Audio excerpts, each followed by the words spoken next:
Okay, so a very warm welcome to everyone here in the room and to those watching online. A few housekeeping matters before we begin. The discussion part of this event will be live streamed. And so to respect everyone's consent in the room and also to enable a more free question and answer session under Chatham House rules, we will only be filming the first hour where our speakers will be sharing their views and insights. And then when we move to the question and answer session, the filming will stop. Okay, so a very warm welcome here to the GCSP. My name is Fleur Hayworth. I'm Head of Gender and Inclusive Security here at the GCSP, and I'm also responsible for the Secretariat of the International Gender Champions. So I'm absolutely delighted to be able to have this topic, which so pertinently brings together the security implications of artificial intelligence and gender. You'll no doubt be aware that in Berlin there's the Internet Governance Forum taking place, and the Secretary General of the United Nations has shared how deeply the digital divide, social divide and political divide are impacting upon our security and upon our futures. And here today, this topic of discussion is extremely pertinent. This development in artificial intelligence is outpacing our ability to set policies, and we really need to think about how we can mitigate the risks that are developing. So I'm absolutely delighted that we have three complementary speakers here who can address these issues from many different angles. So first of all, I have with me Giorgio Petrini, who is the CEO and Chief Scientist as well as co-founder of DeepTrace. Following his PhD from the Australian National University in 2016 on machine learning, he co-founded DeepTrace and has brought together a team of 7 who are now really working on detection and monitoring of these AI-generated synthetic videos. So he's going to be sharing with us his report on the landscape, threats and impact in relation to this technology. Secondly, I'm delighted to welcome Anne-Marie Bazatu, who is now a fellow with us at the GCSP, but was previously Deputy Head of Public-Private Partnerships at the DCAF, which is now the Geneva Centre for Security Sector Governance. During her time there, she both developed the International Code of Conduct for Private Security Service Providers and created an association for the same. She's an international lawyer by background, and she's got a special interest and consults on cybersecurity, preventing violent extremism, and the terrorist use of the internet. We're hoping she's going to be able to shed some light on some governance measures that can be taken to mitigate these risks, as well as the role of the private sector in this issue. And finally, but by no means least, my colleague Dr. John Mark Rickley, who's Head of Global Risk and Resilience here at the GCSP.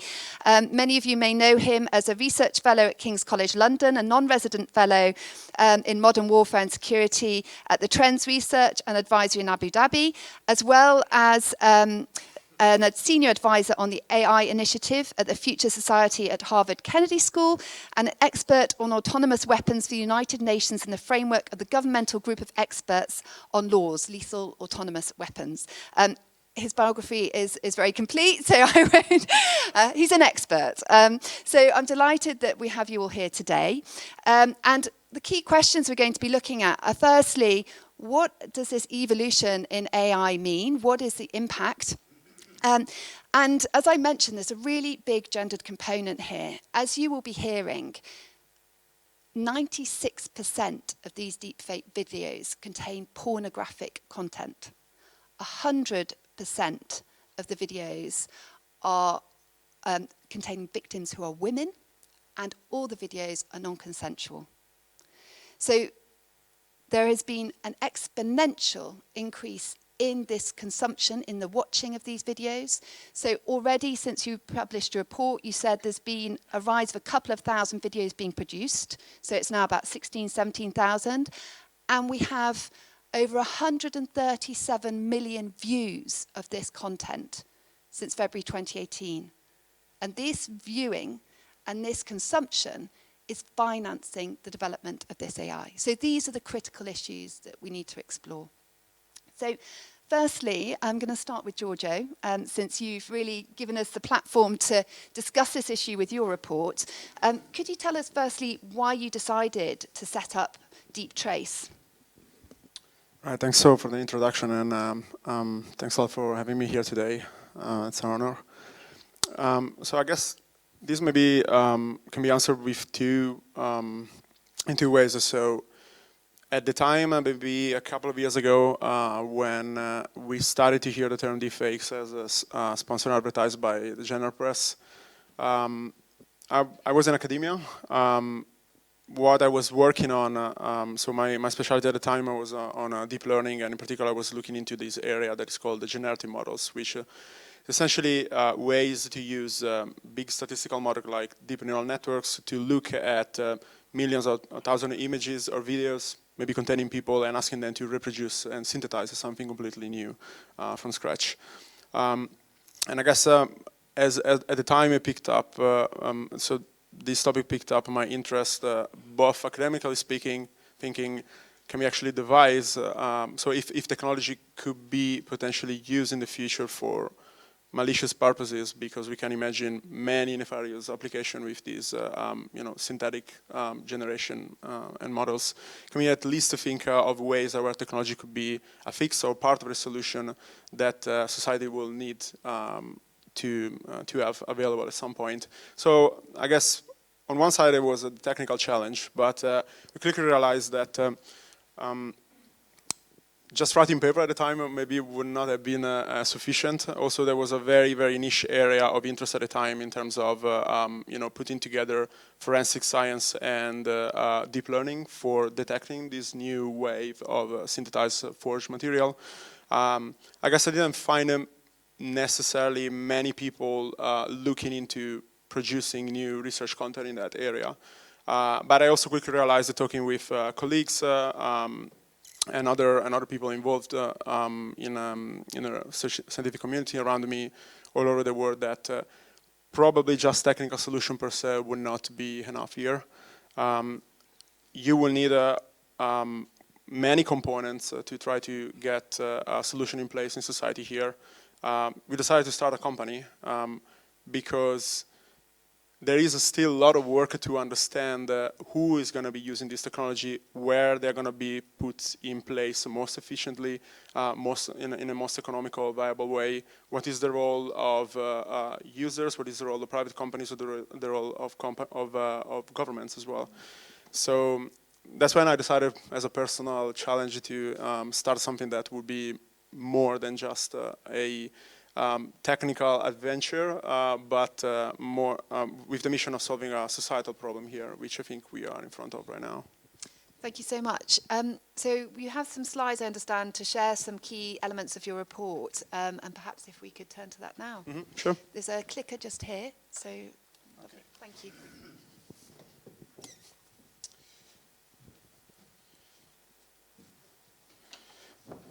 Okay, I think you can hear me well, yes. Okay, so what I want to touch upon today is essentially part of the activity that we do, or let's say the output of a part of the activity that we do in the company, which essentially building capability in two different areas. One, more on the technical side, would be about building detection tools based on deep learning and computer visions to analyze videos and images in general, to understand what are the clues to tell us when they could have been manipulated or synthesized with algorithms. On the other side, that's maybe the focus of what I want to show you today. We also do, it is a key component of our activity, threat research. So we go on the internet to study what are the capabilities in terms of technology, what are the tools available, how accessible they are, why they are used, what is the motive, is there financial incentive, what are the communities that are exploiting this, and finally, what are the numbers, because actually there is not much information available today on what is the scope, how wide is the phenomenon, except speculation of what could happen. So we try to give the more data-driven analysis that we could give on this topic, essentially.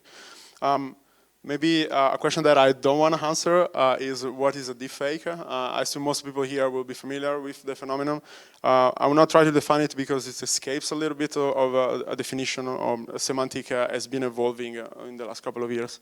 So instead, by the way, just as a screenshot of the report that you can download it, it's open on the website if you want to get all the numbers and the stats I'm going to show you just in a minute. But in terms of what we are talking about in terms of deepfakes, I will go through some examples to give you an idea of the capabilities. And some of these may be actually, surprising to you if you've never seen it, or maybe at least controversial, I would say. So maybe I'll start with a couple of tests for you. Only one of these two images is actually a camera recording of a woman here in this case. The other one has been produced by an algorithm. Is that obvious for you which is which though? Just as a little test, maybe the person on the left, would you say it is real? Okay, interesting. That's like half of the room. What about now? A little bit more information for your visual system. The woman on the left, left, it's opposite for me. So this person is real for you?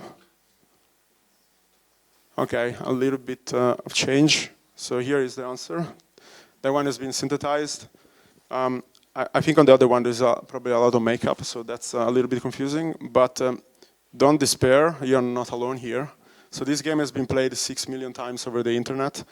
And on mobile, so when you see a picture very small, most people would just do kind of random guessing. So we have no clue already. At least a first attempt, so you can train yourself to see this better, but it's not easy. So this is for static images for people that essentially do not exist. I'm going to play this short clip. How many people have seen? Just a quick question. When you say 8% on mobile, that means that they're viewing it on a hand device as opposed to a laptop? Correct. As simple as that? Correct, yes.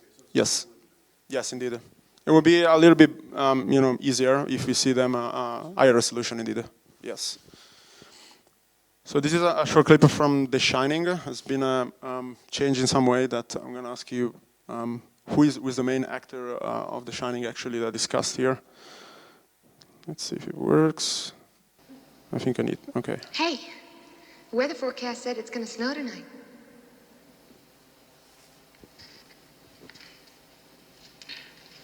What do you want me to do about it? Can you tell who this is? Oh, come Yes. on, hon. Don't be so grouchy. I'm not. So Jim Carrey didn't grouchy. play in this I movie. just want to finish my work. Just to make sure. Okay, I understand. I'll come back later on with a couple of sandwiches for you, and maybe you'll let me read something then. Wendy, let me explain something to you. Whenever you come in here and interrupt me, you're breaking my concentration. You're distracting me. And it will then take me time to get back to where I was.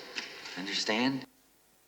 So why I'm showing you this one, this is one of the most common type of fake videos that you will find on the internet. Actually, the largest majority are about this. This is essentially a case of a face swapping. We have enough material to train an algorithm that can essentially frame by frame substitute the identity of these two actors. Since they're famous, we have a lot of footage of them. And an algorithm will just take care, given enough training material to swap their identity. So essentially we can impersonate someone like Jim Carrey in a place they have never been. It doesn't give you very much freedom of impersonation because the speech is not changed and also the facial movement is exactly respected. It's just the identity that changed. Something that maybe is a little bit more worrying is the following. So this is going to be a little bit different. This was probably just last week, I believe. No. Hi folks, I am here with a very special message. Since that momentous day in 2016, division has coursed through our country as we argue with fantastic passion, vim and vigour about Brexit. My friends, I wish to rise above this divide and endorse my worthy opponent, the Right Honourable Jeremy Corbyn, to be Prime Minister. Only he, not I, can make Britain great again. Okay, you got the idea here. I mean, this is satirical. what happened is a little bit different. So somebody took a source video of Boris Johnson. So this is essentially a real interview, except that they hired an impersonator to say those words. So this is not his real voice. Maybe you can actually, that's a big giveaway here maybe. And an algorithm takes care of regenerating the mouth part of the video to synchronize with the speech. Doesn't work perfectly. I think maybe you saw some glitches, but it is very convincing. Again, if you look at on mobile phone while you're commuting back home, right? I mean, that is already quite realistic per se. So it's a case of lip syncing, and it gives you definitely much more power of impersonating someone over the video. If you want to challenge me, maybe your question is, okay, this is very surprising, very sophisticated cases over videos, but what's new here? Visual forgery has been around for a long time, also related to disinformation, political manipulation, and so on. Yes, but I would argue that there is much more today. And the main, so if you want one word, so why, the term is a commodification. That's what I like. To explain the fact that this technology is now much easier to master. You could make some of these videos, you know, maybe not as good as the one that I showed you, but fairly realistic already in a few weeks of work with an undergrad studying computer science. Tools are available on the internet. They are free to use. Most of the time, they're open source.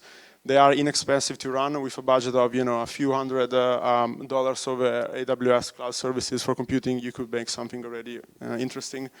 And then, of course, there is the scope of the application. We can manipulate videos and also audio. I'm not showing you much examples here, but also audio synthesis is a thing now. Definitely not the time of Photoshop editing anymore. We are going you know, over that. And a big concern here is the scale. Most of these can be automated. Photoshop requires a lot of editing manually, expertise. This is made by algorithms, so there is a potential of going to scale. One responsible, one of the reasons why we are seeing this today and not 10 or 5 years ago is really the explosion of output of research and progress in the area of deep learning, in particular in areas like genetic models and image generation like this one. So this is the pace of research in 5 years. So think what's going to happen in the next 5 years. Nobody knows, but essentially that's what we were able to produce 5 years ago. That was about the time at the beginning of my PhD or something like that. This is what we can produce today. This is about realism or quality of the output, but also controllability is very important if you want to weaponize some of these technologies. Controllability means with exactly the same models, we don't need to change essentially anything, just a few parameters, and you can take the same person and ask for this, you know, keep everything the same except changing maybe the ethnicity of the person or the gender or the age. And you can essentially produce a synthetic people by batches. And each of those will take literally milliseconds. So this is for synthetic one, but I don't want to give the impression that this is only in the hands of researchers today. It might have been like 5 years ago. Today, expertise required to access this technology is very low. And in particular because of lots of this code and this technology are open sourced. We started to track some of the repository that people started to contribute to on GitHub a couple of years ago.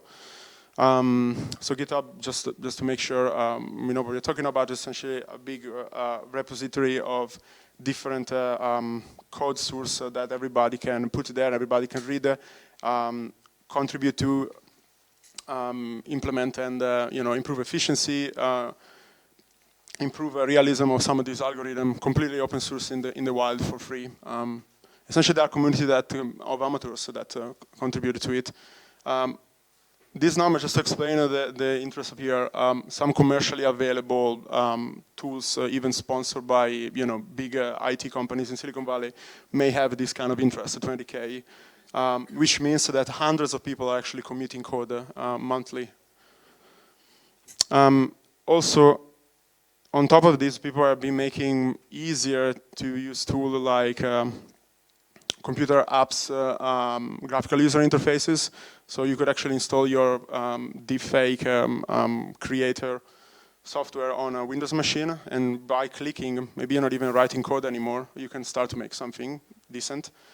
people write tutorial and put them on YouTube. I've seen sometimes also even live webinar on how to create some of this stuff. But if you really don't want to dirty your hands, even if you don't want to touch anything technical, you can ask people to do it for you today. There is a market already. This is not anywhere hidden. This is on legit websites that are marketplaces for freelancers, where you can actually ask to make a Donald Trump impersonation, and they have a cost per word. We tried it. It works. It's not extremely realistic, but it is a thing. It is a service. There are other communities where essentially there are web portals where you would submit your request for what to create, what is the plot that you want to create in the video. You send them the material, and a couple of days later, they will ask you to pay maybe $3 for that, because there was also a discount. So it is literally a market, and people are hiring for it. What about scale? So I told you, I promised you numbers. So if you look back a couple of years ago, we would have seen just a handful of videos when the whole phenomenon started. Really first experiment. It all started in pornography, actually. That was the original intent, swapping faces of a celebrity onto pornographic clip and then putting them on Reddit. Some of the last figures, this is actually not even updated because I need to update the slides every couple of weeks now. It's more like the 15,000 videos that we recorded, probably 16 today. So this means videos that we know for sure they are synthetic, so they have been manipulated in some way, which is a number that doubled from last time that we recorded in last year in December. So this gives you an idea of the width of the phenomenon. But what about the content? What are these videos about?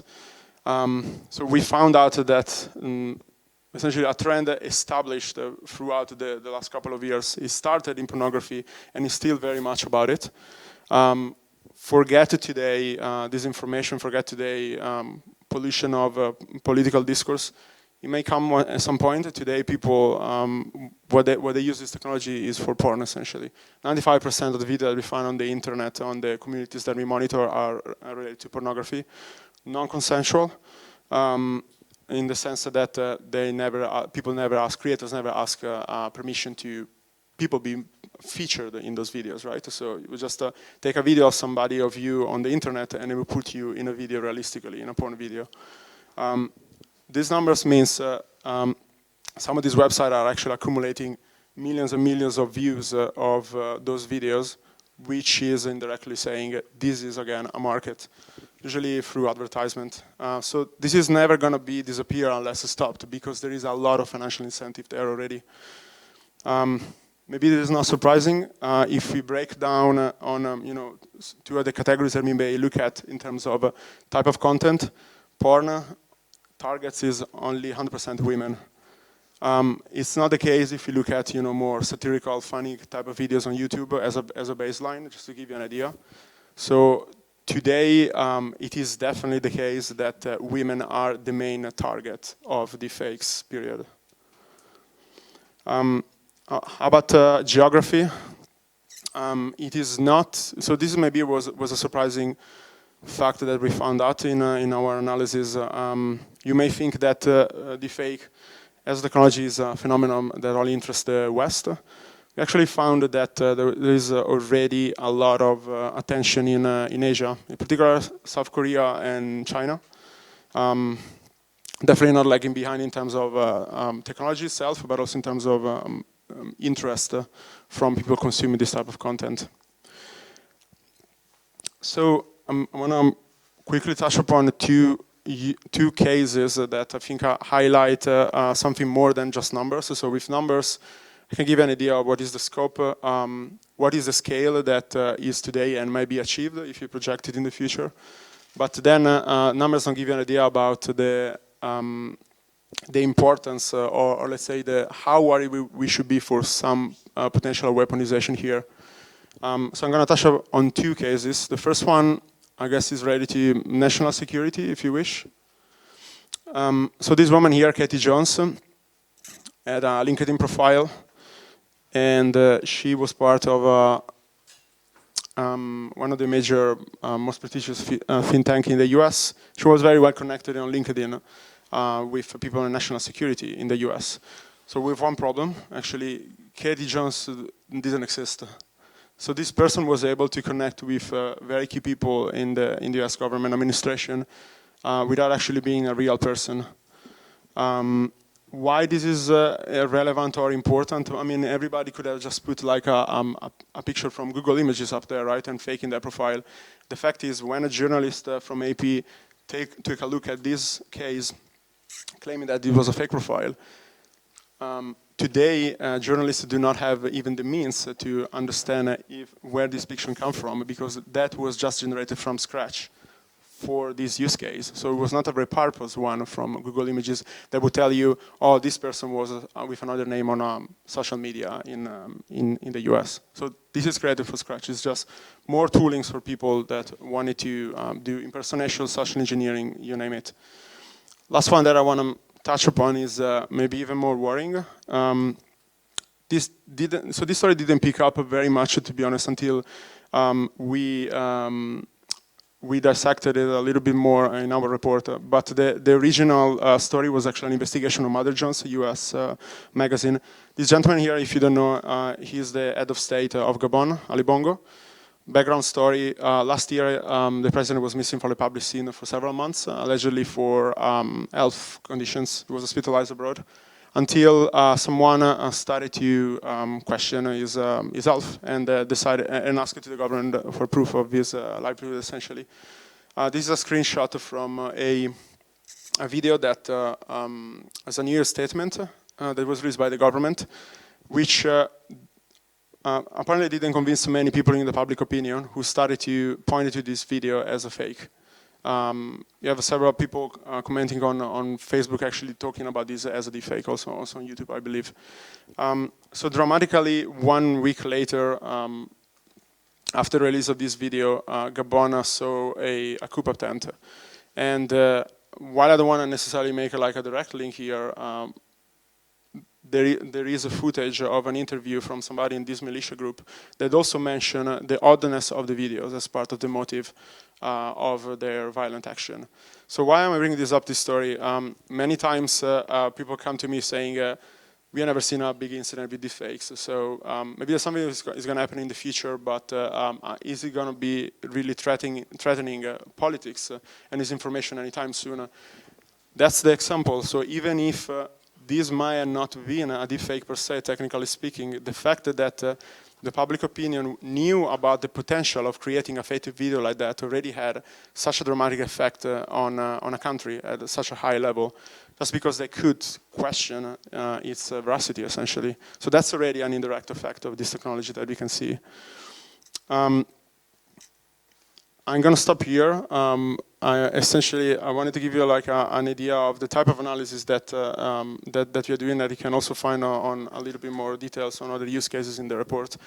I'm not going to talk about what we see as potential fixes because we have plenty of time for that for question.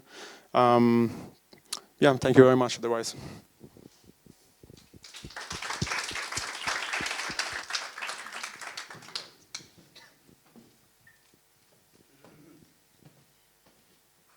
Thank you, Giorgio. So I have a couple of questions. The statistics are clearly shocking, and the rise of this exponential development of the technology and of the consumption of it is really concerning. There is an academic at the University of Southern California, Hao Li, who believes that genuine videos and deepfakes will become indistinguishable within half a year. What do you think? Do you think that's a fair assessment? I think it's hard to make these predictions. You know, the more down the road you go, the more often they turn out to be wrong. I guess so. One fact is we are already at the boundary at the time where, for many people that had never heard of this technology, had never seen an example, this will already seem a reality. Some of these recordings will seem like factual to them. If you're talking about indistinguishable in terms of any means of detection, I think probably the timeline would be much longer. Let me explain myself.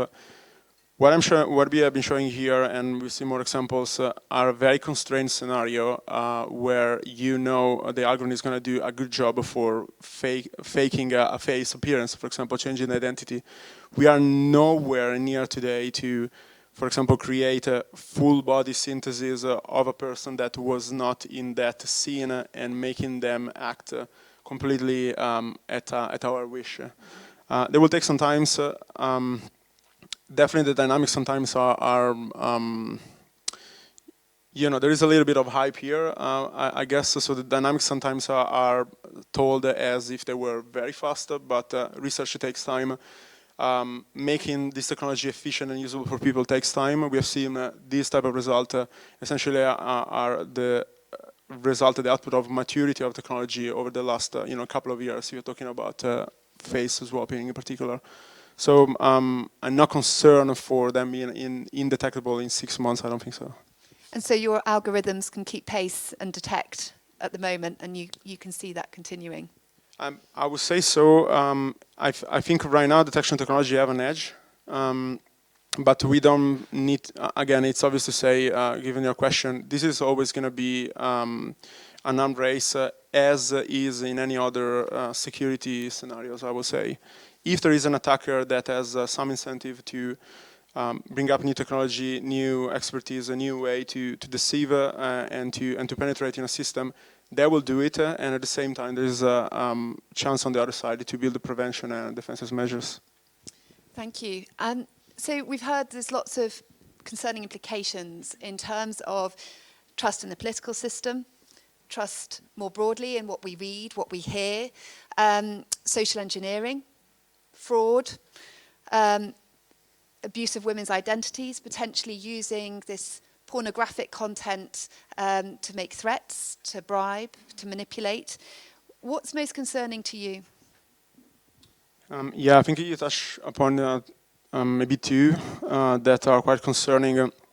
One that sometimes is not so much under attention in this scenario is really about the private attacks. So indeed, if I want to blackmail someone, I can simply put them in a situation that is uncomfortable for them to be on, literally just making them appearing in a video, in a scene that I've never been. And I don't need to share that necessarily over social media. I don't necessarily need to make this extremely high quality to be a threat already. I can put someone in a compromising sex scene and threaten them to share with their family to really be a considerable threat for someone, and then blackmail or extort them, for example. That actually already happened. We know reportedly, at least in the case of a journalist in India last year, that went finally public as a public shame, unfortunately. Another one, though, that is probably not in the mind of many right now, the technology is not there yet, but I think it's just a matter of time, is when those technologies for video manipulation will start to be usable in real time. What I mean is, assuming to have a video conference with a colleague that is actually not that colleague, because somebody is impersonating them, impersonating with their face and their voice while you are looking at them in the camera. That's like the ultimate tool for social engineering, right? I don't think we are there yet. We are seeing, again, the open source development for some of this. So again, I think it's just a matter of time. And the main reason why this is threatening is we never thought this would be possible, and therefore still today, unless you're talking with a bank or with a government, you would trust the faces and the voices of people as a matter of identification. And I don't think it's going to be enough anymore. Thank you so much. I'm sure we'll have further questions for you, but I'd like at this stage to turn to Anne-Marie. Anne-Marie, as we've heard, this issue brings together cyber, gender, public-private governance, many topics that you have been working on. I'd like to start by considering this issue from a legal and human rights perspective. The Office of the High Commissioner for Human Rights are urgently looking at the application of international humanitarian law to see whether it can be applied in cyberspace, whether there can be some agreement on it. What are the most pertinent issues for you from a human rights perspective? Thank you, Fleur, and thank you to all. In terms of a human rights perspective, I think one of the things that we're really seeing these days is is problems with restrictions on the freedom of expression, which is one of the main concerns that the High Commissioner actually raises. But we're also having new kinds of expression. So in a way, the human rights instruments that we've developed they were not developed with this type of expression in mind. We need to think about and maybe have a more global, multi-stakeholder discussion around, like, what is the freedom of expression? What is expression? And one of the things about restricting this type of expression is that restricting it can cut both ways. It can, on one hand, violate someone's human rights, and it can also protect a human right. So these are difficult discussions. They're not certainly straightforward, and when you start to get into the details, they're very complicated. If you read some of the reports from the High Commissioner, these issues are brought out, but we don't have clear answers to a lot of these problems. And there's this issue of proactive versus reactive. So if you take it down before you've really evaluated what the risk is, you might be protecting from one perspective, but then you might be limiting rights from another. And this is a discussion that's happening also more broadly in internet content restriction, certainly in the area of preventing violent extremists and terrorist use of the internet. At what point, when do you take the content down, and according to what criteria? These are not clear. There are a lot of actually algorithms that are being used by social media companies, for example, to take down content, but then maybe it is too much. It's taking down content that should be legitimate. It is a legitimate expression and necessary en fait. So again, how to flag the contact, how to understand what is the kind of content that should be available, at what point do you take it down, and also what kind of appeals mechanisms do we have? Are there ways of recourse if content was taken down in a way that was not in line with human rights? How can we have ways of recourse to actually then reinstate that content? So, and these are things that are currently under discussion. In terms of the gender issues, I think a lot of these things have been touched on, and certainly there have been some studies around pornography generally and gendered. But I think particularly troubling, as reflected in this report, was how this is basically targeting only women. And they're using well-known personalities, actresses, pop singers, politicians, and people who are important in politics, that in a way that's non-consensual. And I find this extremely troubling, because these are exactly the types of videos that will go viral. Because they are of well-known personalities, they amplify this type of pornography even more. So I'm not saying that, I'm not making a comment on gender aspects of pornography generally, but I think this is particularly troubling because of the aspect that you have well-known personalities that then are shown in these situations.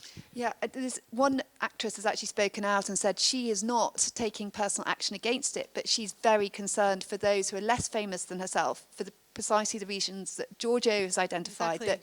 that for an individual this could really be used for blackmail and really create threats to safety. Now, and it touches again on freedom of expression and what is valid expression, because if there's a well-known actress, you can say, oh, I'm sure it's not this person.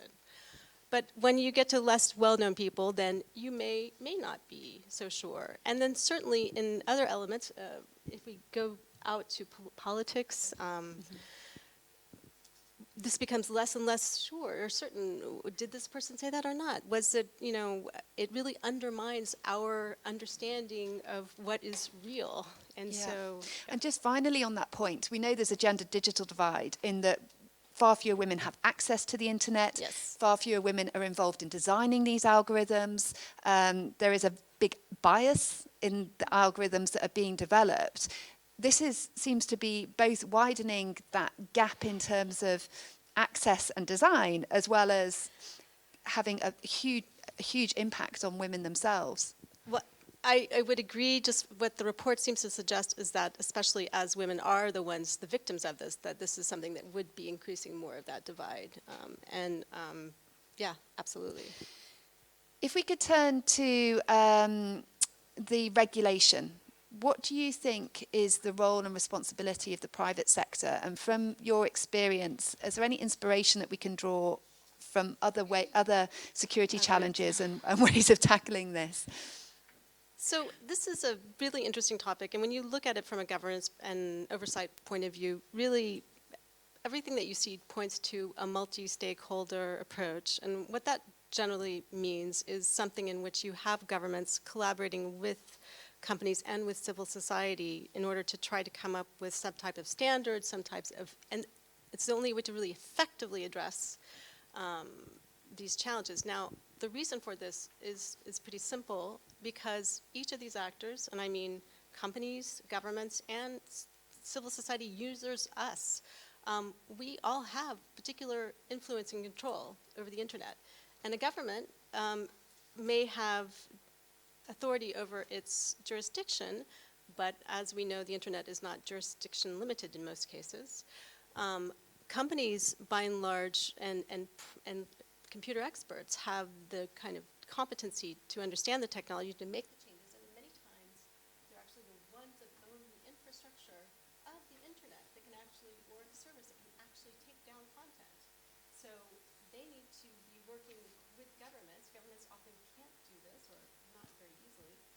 And then, of course, civil society has an important role to play to flag things, but also to say, no, this is wrong, you shouldn't take this down. So it's really important to have this triumvirate of these different actors working together. And this is something that's been recognized by, well, pretty much every initiative in this kind of area. Most recently, at the IGF, which is happening in Berlin this week, Tim Berners-Lee, one of the authors of the internet, has released a contract for the web, which again assigns kinds of responsibilities and principles according to these different stakeholders, pretty much divided up like this. Now, in terms of things that have been done, there is, for example, in the preventing, countering terrorist use of the internet domain, there is an initiative that was launched by different actors to actually flag material which was inciting terrorism, or which would be considered, should be taken, or at least one of the platforms was taking it down, at least, and signaling to the other platforms.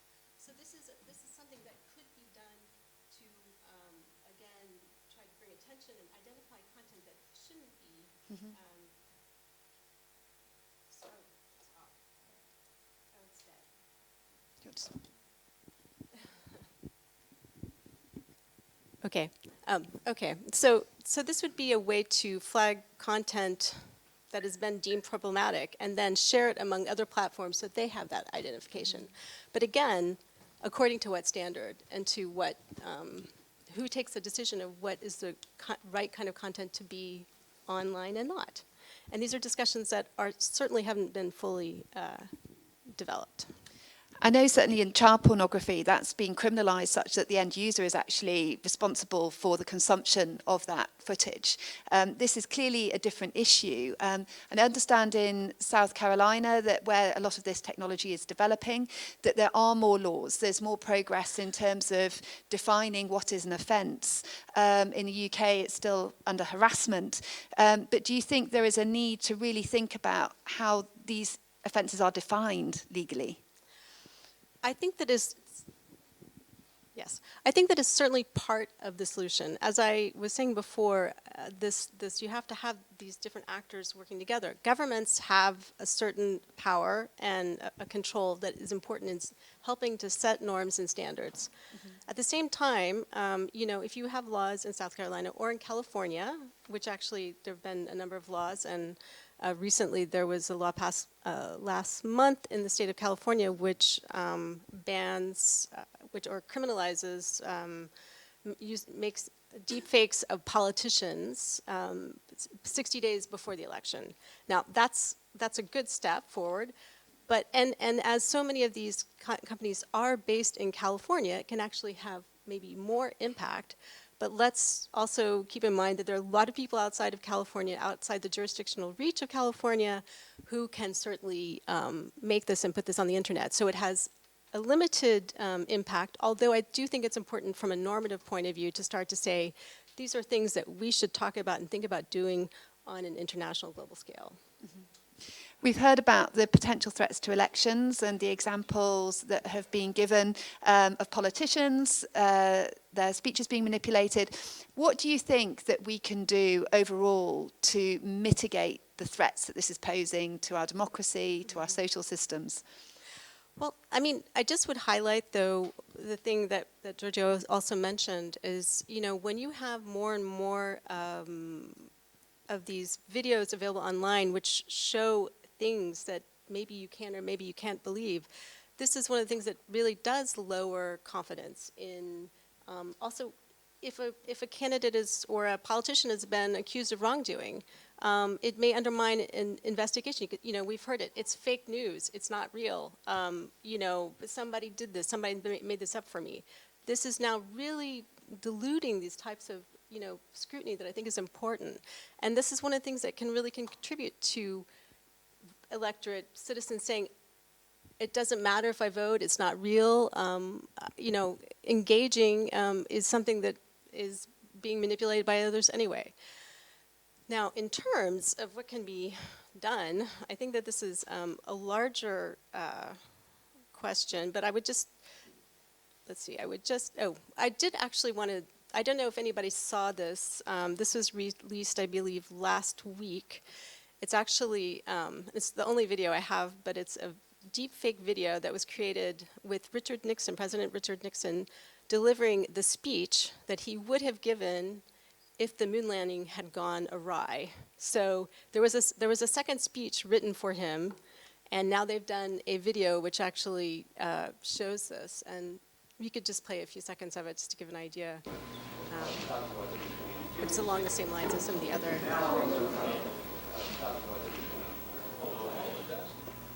Good evening, my fellow Americans.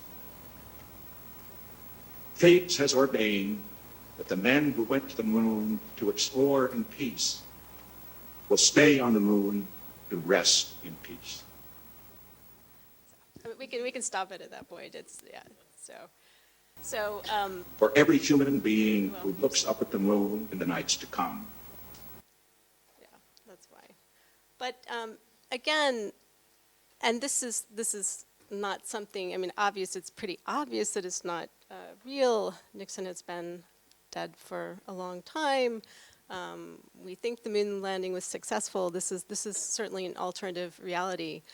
But at the same time, and as you know, also was demonstrated with Boris Johnson and many other politicians, this is coming up. And it's something that I think it's important for us to have these discussions to be aware that these things are possible. So in terms of some quick, some ideas around what we can do to respond, I do think that it's important to prioritize education that teaches critical thinking. We need to have the reflex to question, is this correct? Is this real? And there also, as Giorgio mentioned as well, there are ways that we can learn to identify deepfakes. Certainly, one of the interesting things, Cambridge University has recently developed a video game which teaches the players how to identify deepfake videos. It's very engaging. You actually are creating a deep fake news empire. But through that, you begin to identify, you know, what is a real video and what isn't. And participants who played this game then became quite adept at identifying themselves what deepfakes are. Then there are also other things, like I mentioned, the hash sharing consortium, where you could, where they flag videos that are problematic, at least letting other members of the social platforms know that these videos have been identified as problematic by another provider. So at least it's something to begin a conversation. But again, this raises the important concern of, like, who should determine what content is lawful? And right now, a lot of this is happening at the private sector. Governments are putting responsibility and even penalizing them sometimes for making determinations which are basically around our human rights. So I would just I don't have an answer clearly to that, but I do think it's something that we need to discuss more as a community, as within our different groupings, both on government and non-governmental levels. And I think that also having more types of events on this subject helps to raise that awareness. So, thank you. Thank you very much.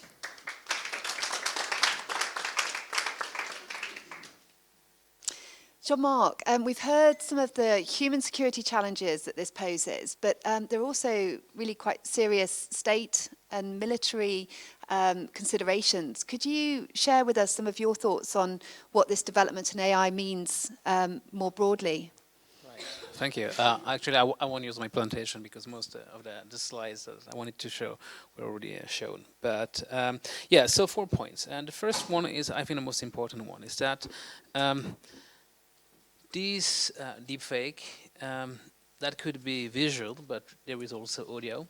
And other techniques now are also manipulating text. For instance, OpenAI has developed an algorithm that is able to generate text on its own. And that was developed earlier this year, and they decided not to release the codes because of fear that it could be misused. And months ago they said, well, no, finally, no, there won't be any misuses, so we released the code. So you can go on the net and on their website and basically type a beginning of a sentence, and then an algorithm will basically write a text for you. You'll see that's you can try. That's interesting thing to do. The point here is that we are creating tools that allow us to manipulate information at a level that is almost insane. That is very scalable. This is what Giorgio mentioned earlier, and this leads to huge issues in terms of accountability. And what basically binds democratic states together is a social contract. I mean, democracies are based on social contract, and social contract is based on trust. Trust is delegation of authority or decision without control. So now, if you start eroding this social contract, you are eroding the key pillars of what makes our societies. And so here you see a first asymmetry, which is that deepfakes will affect differently democratic and non-democratic states. And actually, it has actually the ways to undermine democratic countries in a much profound ways than non-democratic states. And this is quite disturbing. Then, there is another asymmetry which has to do between the norms or the standards that are expected from the industry and the impact this technology could have. As your example rightly showed before, I mean, the first pictures, what is fake, what is real. So most of us were fooled by it. It's not perfect. Probably it could be spotted. But the fact that the effect is immediate and it has a global reach, even though then you come with the solution, which is, well, this was the right one, this is the wrong one. You know, the harm is already done. And people have already been manipulated. And so to backtrack, it's almost impossible. So basically, even tools that are not perfect will have already impacts that are way more important than what industry would like to have. Or it's the same kind of asymmetry between traditional armed forces and non-state actors or terrorist organization. Military will be very reluctant to introduce a new weapon system because it has to be proven that when the commander uses a weapon, he wants to be sure about the effects, because in the end, he might be liable for what happens. A terrorist organization is not bound by these criteria. And therefore, even though a technology works 60% of the time, they could use it, whereas traditional military organization or law enforcement organization will not use it. So there is an asymmetry also about our expectation. Then there is the issue of the proliferation. And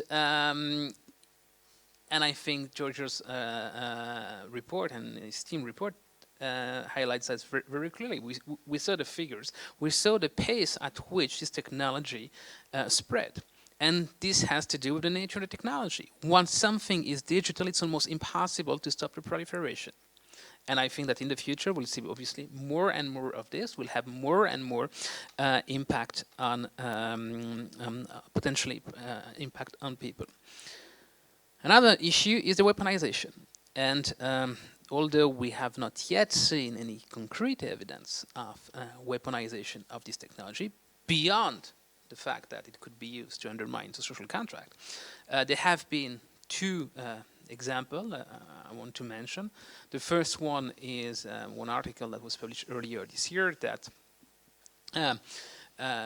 deepfake could be used to actually forge satellite pictures. We have no evidence of it. And behind that, it was an article that was published in an American journal, and they were pointing out that China could use that to fake satellite picture, basically by adding bridges or removing roads. This will not affect the US military, that is on stream of images, but any international organization, NGOs, all of us relying on open source satellite pictures could be potentially a victim of that. We don't know yet if that is the case, but the fact that people are already thinking about this issue is an indication that basically this is something that could become possible.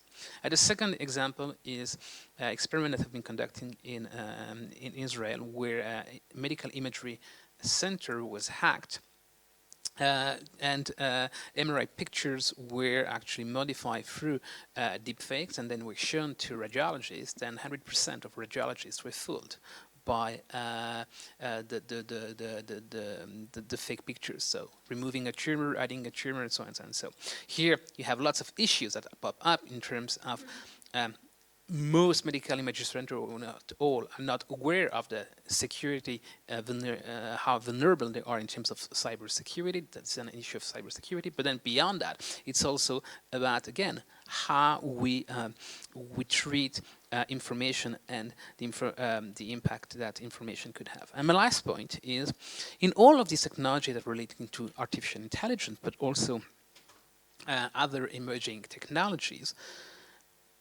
the key aspect to bear in mind is how fast the harm can be done could be patched by a solution. So basically, it's the equilibrium between the offensive or the malicious uses and the way we can fix it.